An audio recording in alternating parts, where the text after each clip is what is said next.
Election ఇంకా రేపులా మొన్నాడే కదా election. ఇక్కడేమో మామూలుగా అయితే ఇతర దేశాల్లో అయితే ప్రశాంతంగా స్కూల్ పిల్లలు అన్నాన్ని పోయినట్టు పోయి ఓట్లు వేసి వచ్చారు. మరి ఇండియాలో అయితే మరి దారుణం, కొట్టుకొని వచ్చారు.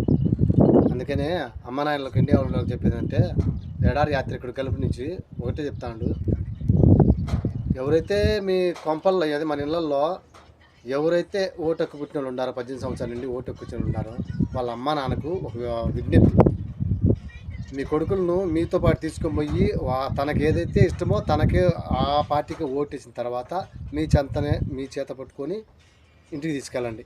ఏమంటే వయసు పిల్లలు కదా, చాలా జాగ్రత్తగా ఉండాలి మనం. అందువల్ల ఈ మెసేజ్ ఇచ్చాను మీకు.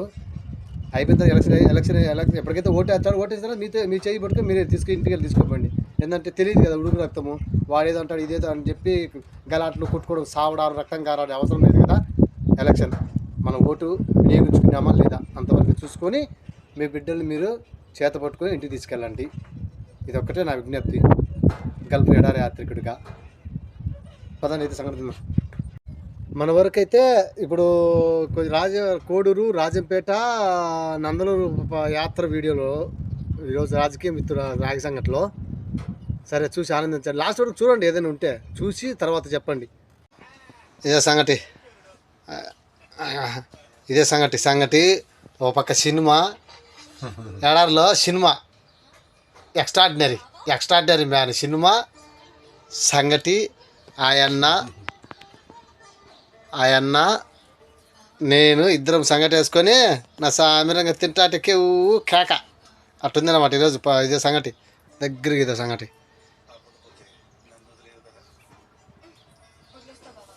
సినిమా చూసారా? అది సినిమా పెట్టుకుని హ్యాపీగా ఎక్స్ట్రాడినరీ మ్యాన్ సంగటి చేసుకొని అటా రౌండ్ వేసినాము ఎడారిలో.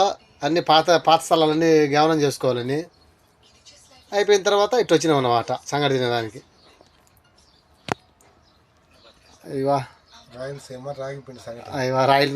నాడు నేడుతో బాగుపడ్డ గవర్నమెంట్ స్కూళ్ళు, గవర్నమెంట్ బడులన్నీ ఇవాళ ఇంగ్లీష్ మీడియం.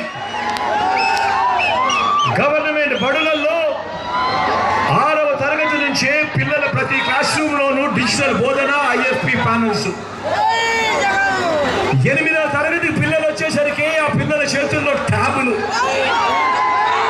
మొట్టమొదటిసారిగా ఆ పిల్లల చేతుల్లో బైలింగ్వల్ టెక్స్ట్ బుక్స్, అంటే ఒక పేజీ ఇంగ్లీషు మరో పేజీ తెలుగు. మొట్టమొదటిసారిగా 3వ తరగతి నుంచి ఆ పిల్లలకు టోఫుల్ క్లాసులు. మొట్టమొదటిసారిగా 3వ తరగతి నుంచి సబ్జెక్ట్ టీచర్లు. మొట్టమొదటిసారిగా గతంలో ఎప్పుడూ జరగని విధంగా ఇంగ్లీష్ మీడియం నుంచి ఐబీ దాకా ఈరోజు మన పిల్లల ప్రయాణం.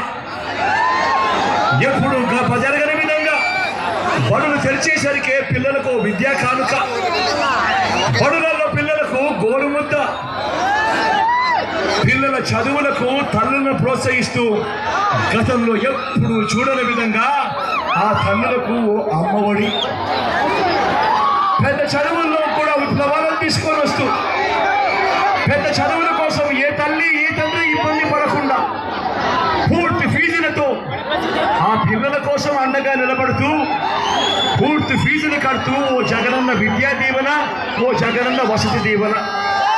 ఈరోజు రాష్ట్రంలో ఇంజనీరింగ్ స్టూడెంట్ కానీ, డాక్టర్లు కానీ, డిగ్రీలు చదువుతా ఉన్న వాళ్ళు కానీ ఈరోజు రాష్ట్రంలో ఏకంగా 93% మంది ఈరోజు జగనన్న విద్యా దీవెన, జగనన్న వసతి దీవెన అందుకుంటా ఉన్నారు అంటే తేడా గమనించమని కోరుతా ఉన్నా.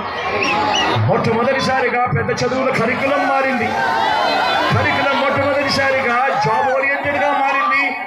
మ్యాండేటరీ ఇంటర్న్షిప్ ఈరోజు కరికులంలో భాగమైంది. ఇంటర్నేషనల్ కోర్సులు హార్వర్డ్, ఎల్ఎస్సి, ఎంఐటి, స్టాన్ఫోర్డ్ లాంటి యూనివర్సిటీల కోర్సులు ఈరోజు ఆన్లైన్లో వాళ్ళ చేత సర్టిఫికెట్ ఇస్తూ ఈరోజు మన డిగ్రీలతో ఈరోజు అనుసంధానం అయింది. నేను ఇవాళ మిమ్మల్ని అందరినీ అడుగుతా ఉన్నా, ఈ ప్రతి ఇంటికి పంపించిన ఈ ముఖ్యమైన హామీలన్నీ కూడా మేము నెరవేర్చాము అని వీళ్ళు ఎందుకు చెప్పలేకపోతా ఉన్నారు అని చెప్పి మీ అందరి సమక్షంలో నేను అడుగుతా ఉన్నా. మరి కూటమంటారు, డబల్ ఇంజిన్ అంటారు, కూటమి అంటారు, డబల్ ఇంజిన్ అంటారు. మరి 2014లో ఇదే ముగ్గురు కలిసి చంద్రబాబు సంతకం పెట్టి ఇంటింటికి పంపించిన పాంఫ్లెట్, ఇంటింటికి పంపించిన వాళ్ళ మేనిఫెస్టోలోని ముఖ్యమైన అంశాలకు వాళ్ళు దానినే చేయకపోతే, అందులో చెప్పిన ఏ ఒక్కదాన్ని చేయకపోతే ఇక వీళ్ళు డబల్ ఇంజను అని చెప్పి ఎందుకంటా ఉన్నారు అని చెప్పి ఇదే సందర్భంలో మీ అందరి సమక్షంలో అడుగుతా ఉన్నా.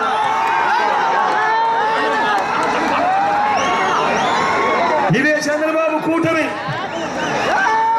ఇదే చంద్రబాబు కూటమి ఒక పెత్తందారుల కూటమి, ఇదే చంద్రబాబు కూటమి ఒక పెత్తందారుల కూటమి.